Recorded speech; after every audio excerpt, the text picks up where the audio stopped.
প্রতিবার যখনই ফিলিস্তিনিদের ওপর ইসরায়েলের অত্যাচার তীব্র হয়ে ওঠে তখন দেশের কিছু মানুষ আর কিছু করুক বা নাই করুক কোকাকোলা বয়কট করার কথা একবার হলেও বলে। তাদের অভিযোগ কোকাকোলা ইসরায়েলি পণ্য, কোকাকোলা গণহত্যায় সহযোগিতা করে ইত্যাদি। অবশ্যই বর্জন করেছি, তা তো করার দায়িত্ব আমার, এটা মুসলমান হিসাবে প্রশ্নে আছে না। এটা যা আছে সব বাদ, বাটা মোটা যা আছে সব বাদ। বাটাও ইসরায়েল, কোকাকোলাও ইসরায়েল, এই জন্য আমি এটা বর্জন করেছি। কোকাকোলা কি আসলে ইসরায়েলি পণ্য নাকি অন্য দেশের? এটা বয়কট করলে ইসরায়েলের কি কোনো ক্ষতি হবে? আসলেই কি এসব বয়কট করে কোনো লাভ আছে নাকি শুধুই এত সুরগোল? এ নিয়ে আজকের এই ভিডিও, তাই কথা না বেরিয়ে চলুন শুরু করা যায়।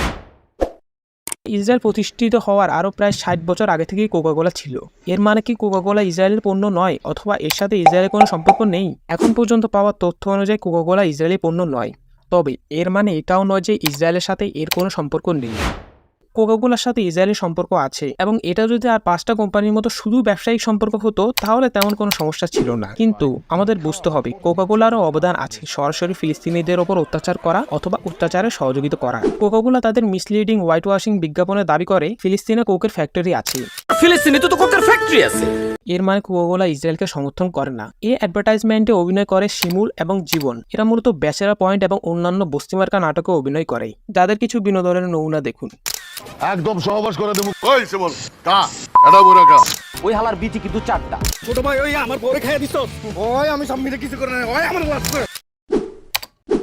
তো ১৯৯৮ সালে ফিলিস্তিনি খ্রিস্টান জাহি খুরি আমেরিকা থেকে এসে ফিলিস্তিনে কোকাকোলার কারখানা স্থাপন করে, যেখানে প্রায় ১০০০ ফিলিস্তিনি কাজ করে।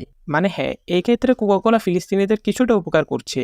কিন্তু ঘটনা শুধু এতটুকু নয়। ফিলিস্তিনের পশ্চিম তীরের অটোরোতে কোকাকোলার কারখানা আছে, যেটা ইসরায়েলিদের কন্ট্রোলে। যদিও সম্পূর্ণ ফিলিস্তিন আসলে কাদের এটা আমরা সকলেই জানি, কিন্তু আন্তর্জাতিক নিয়মে ফিলিস্তিন আর ইসরায়েলকে যখন ভাগ করা হয় তখন থেকেই পশ্চিম তীর ফিলিস্তিনের অংশ। মানে ইসরায়েলিরা আন্তর্জাতিক নিয়মে এই জায়গাটা অবৈধভাবে দখল করে রেখেছে, আর সেই ফিলিস্তিনিদের উৎখাত করে ইসরায়েলের দখল করা অবৈধ ভূমিতেই কোকাকোলা নিজেদের ফ্যাক্টরি বানিয়েছে। এটা জানার পরেও যে ভূমিটি ইসরায়েলের নয়, ফিলিস্তিনের অংশ। এর মানে কি? এর মানে হচ্ছে ইসরায়েল যে সম্পূর্ণ ফিলিস্তিন দখল করছে এইটা কোকাকোলা সমর্থন করে। মূলত এরপর থেকে মানুষ কোকাকোলাকে বয়কটের ডাক দিতে শুরু করে। You are stealing my house. And if I don't steal it, someone else is going to steal it. এছাড়াও ইতিহাসে কোকাকোলা আর ইসরায়েলের সম্পর্ক ছিল খুবই ভালো। ২০০৯ সালে কোকাকোলার হেডকোয়ার্টারে একটা বিশেষ অনুষ্ঠানের আয়োজন করা হয়। অনুষ্ঠানটা ছিল ইসরায়েলের একসময়ের ব্রিগেডিয়ার জেনারেল বেন এলিজারের সম্মানে, যে একসময় ইসরায়েলের প্রতিরক্ষা মন্ত্রীও ছিল, এবং তার সময় ২০০২ সালে ইসরায়েল জেনিনে হামলা চালিয়ে কয়েকশো ফিলিস্তিনিকে হত্যা করে। এছাড়াও কোকাকোলা উগ্র জায়নিস্ট সন্ত্রাসী গ্রুপদের অর্থ সহায়তা দেওয়ারও নজির রয়েছে। তাই এরকম শয়তানদের অবশ্যই বয়কট করতে হবে। আর আপনি যদি ফিলিস্তিনিদের পাশে থাকেন তাহলে নিজেকে একবার প্রশ্ন করুন, কিভাবে আপনি এই কোম্পানির প্রোডাক্ট পান করতে পারেন যারা কিনা বছর পর বছর ফিলিস্তিনিদের ওপর অত্যাচারে ভূমিকা রাখছে। শুধু কোকাকোলা নয়, এর আন্ডারে কোম্পানির বাকি প্রোডাক্ট যেমন স্প্রাইট, অ্যাকোয়াফ, থামস আপ, ফান্টা কিনলে এই প্রোডাক্টগুলো কেনা থেকে আমাদের বিরত থাকতে হবে। আমরা শুধু কোকাকোলার কথা বলছি কেন, আরও অনেক কোম্পানি আছে যারা এই অন্যায় অংশ নেয়, তাদেরও যথাসম্ভব বয়কট করতে হবে। যেমন ম্যাকডোনাল্ডস ফিলিস্তিনে গণহত্যা চালানো ইসরায়েলি বাহিনীদের জন্য নিজেদের খাবার ফ্রি করে দেয়, ফলে মধ্যপ্রাচ্য এবং অনেক দেশে তাদের তীব্রভাবে বয়কট করা হয়। বয়কটের ফলে তাদের বেশ কয়েকটি রেস্তোরাঁ একেবারে বন্ধ হয়ে যায়। এছাড়াও স্টারবাকসও বয়কটের ফলে তীব্র ক্ষতির মুখে পড়ে। আর ফ্যাশন ব্র্যান্ড যারা তো ফিলিস্তিনি শিশুদের মৃত্যু নিয়ে একটা উপহাসমূলক অ্যাড ক্যাম্পেইন চালায়, ফলে মানুষজন তাদের বয়কট করে। এখন প্রশ্ন হলো, কোন কোন ব্র্যান্ড ইসরায়েলকে সহায়তা করে এটা আমরা কিভাবে জানবো? এর জন্য আছে নো থ্যাঙ্কস অ্যাপ। এই অ্যাপের মাধ্যমে স্ক্যান করে অথবা সার্চ করে আপনি সহজেই ইসরায়েলকে সহায়তাকারী পণ্য শনাক্ত করতে পারবেন। আমি এর লিঙ্ক ডিসক্রিপশনে দিয়ে দেবো এবং ফার্স্ট কমেন্টেও পিন করে দেবো। প্লে স্টোর থেকে ডাউনলোড করে নিতে পারবেন। মনে রাখবেন, এমন বয়কট শুধু বাংলাদেশে নয়, প্রায় সারা বিশ্বেই হচ্ছে। ইতিহাসেও এর অনেক নজির রয়েছে। এখন প্রশ্ন হলো, কোকাকোলা বা অন্যান্য প্রোডাক্ট বয়কট করলে ইসরায়েলকে আসলে কোনো ক্ষতি হবে? উত্তর হচ্ছে হ্যাঁ, অনেকভাবে ইসরায়েলের ক্ষতি হবে, কিন্তু কিভাবে?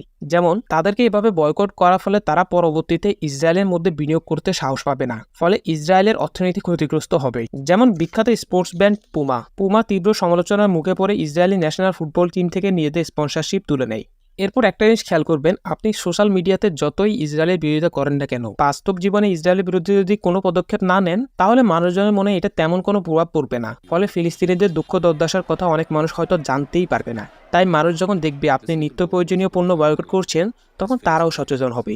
এছাড়াও ভবিষ্যৎ প্রজন্ম যখন দেখবে আমরা একটা কোম্পানির জিনিস বয়কট করছি, তখন তারা এই সম্পর্কে জানতে আগ্রহী হবে এবং তারাও বুঝতে পারবে পৃথিবীর মধ্যে ইসরায়েল কত বড় শয়তান। ফলে তারাও ফিলিস্তিনিদের প্রতি ছোটবেলা থেকেই সহমর্মিতা পোষণ করবে। আপনাকে সবকিছু বয়কট করতে হবে না, শুধু যতটুকু সম্ভব ততটুকু করবেন। যেমন ফেসবুক, ইউটিউব এগুলোর সাথেও ইসরায়েলের যোগাযোগ আছে এবং এরাও ইসরায়েলকে সহায়তা করে। কিন্তু আমরা যদি এগুলো বয়কট করি তাহলে তো আমাদের অনলাইন অ্যাক্টিভিজম বন্ধ হয়ে যাবে এবং ফিলিস্তিনি মানুষদের অত্যাচারের কথা তখন হয়তো মানুষ জানতেই পারবে না। তাই অবশ্যই বয়কট করুন যতটুকু সম্ভব।